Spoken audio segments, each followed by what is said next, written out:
que mais sofre com as alterações climáticas e Moçambique é um dos países do mundo que mais sofre com as alterações climáticas. Há pouco tempo foi considerado o quarto país mais afetado do mundo pelas alterações climáticas. Devastação, o excesso de chuvas ou cortarem as árvores indiscriminadamente? Tem muito a ver também com a desflorestação, que há muito para a geração de eletricidade e de energia. Exatamente, há falta de outros ciclo vicioso, não é? A eletricidade corta-se, faz-se ao recurso mais próximo. Que é aquele carvão que as pessoas, que as populações fazem. E que se vê um pouco por todo Moçambique a vender à beira da estrada e a fumegar no meio do campo. Portanto, isso vai tramando a floresta. Exatamente.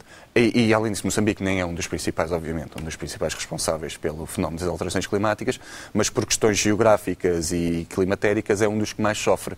E isso tem colocado um grande ponto de interrogação em tudo o que é projetos de geração de hidroeletricidade.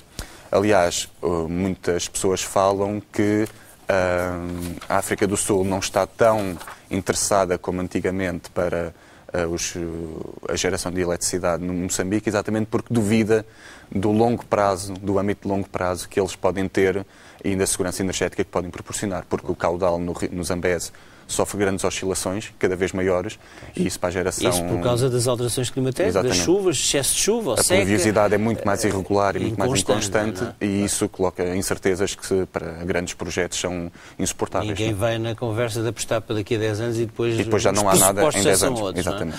Em relação às energias alternativas ou renováveis, não é? Isso que aqui na Europa está um pouco na moda, mas em África faz sentido. Há sol lá, não é? Exato. E vento também haverá.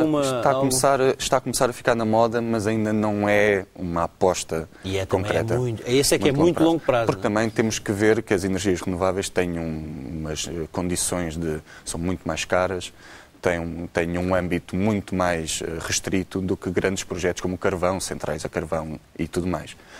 Em Moçambique está-se a começar a utilizar muito a energia solar, mas numa escala micro, ou seja, para comunidades que estão desligadas da rede central, instalam-se pequenos geradores a energia. Lá no meio do exatamente, instalam-se pequenos geradores que abastecem um âmbito, uma comunidade, uma aldeia, mas coisas muito pequeninas que é pelo menos dar energia a essas pessoas.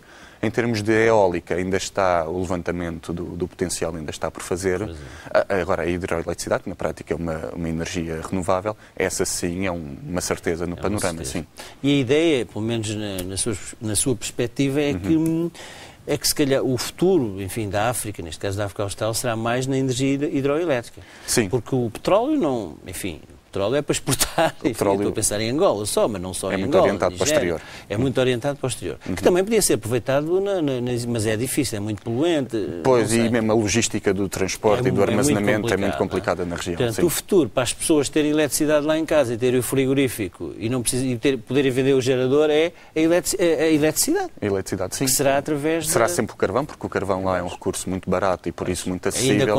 Ainda continuará. E então com as reservas agora descobertas em Moçambique, na província de Tete, continuará a ser... mais carvão na província ainda mais carvão, exatamente. Por não isso... é petróleo. Em Moçambique eles não têm apanhado petróleo. Agora, a questão da bacia do Rovuma, onde há gás natural, desconfia-se sempre que também pode haver petróleo. Onde há gás natural pode haver petróleo. Exatamente, mas ainda está por confirmar, pelo menos o petróleo. Em relação à Angola, eu não sei se falaste aqui especificamente do caso de Angola, a nível energético, portanto, e as pessoas pensam sempre no petróleo, mas depois esquecem-se enfim, Luanda, que tem 7 milhões de habitantes, há sempre problemas de abastecimento de eletricidade e nas outras cidades também.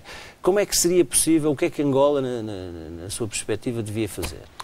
Angola, neste caso, tem um problema que é exatamente o petróleo muito orientado para o exterior, por isso, e mesmo uma pouca capacidade de refinação do mesmo. Por isso, para ficar no território, necessitava sempre de alguma capacidade de refinação. Não é? E a offshore, mal chega à costa. Mal chega à costa.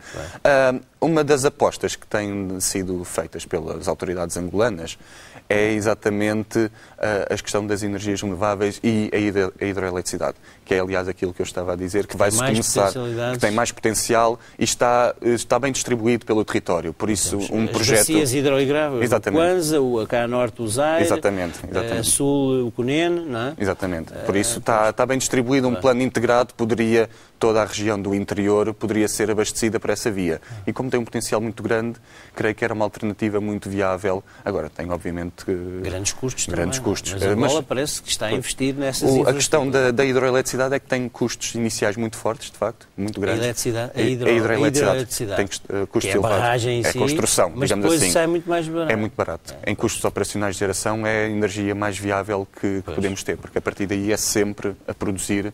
Por isso, havendo a capacidade de financiamento no início, é uma opção muito lógica para Angola, sem dúvida. João, aqui em Moçambique, já foi 2 vezes, foi as primeiras vezes que foi a Moçambique, agora recentemente.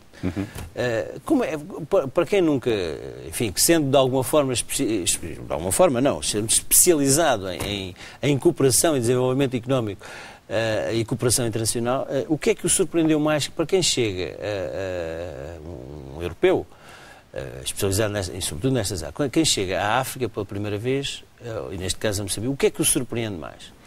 A mim o que me surpreendeu, curiosamente, foi, porque há muita história sobre a integração em países diferentes, e em África, e a desorganização, e o caos, etc. A mim o que me surpreendeu, porque nunca tinha estado, é a organização e a vida completamente normal que se pode lá levar. É outro tipo de organização.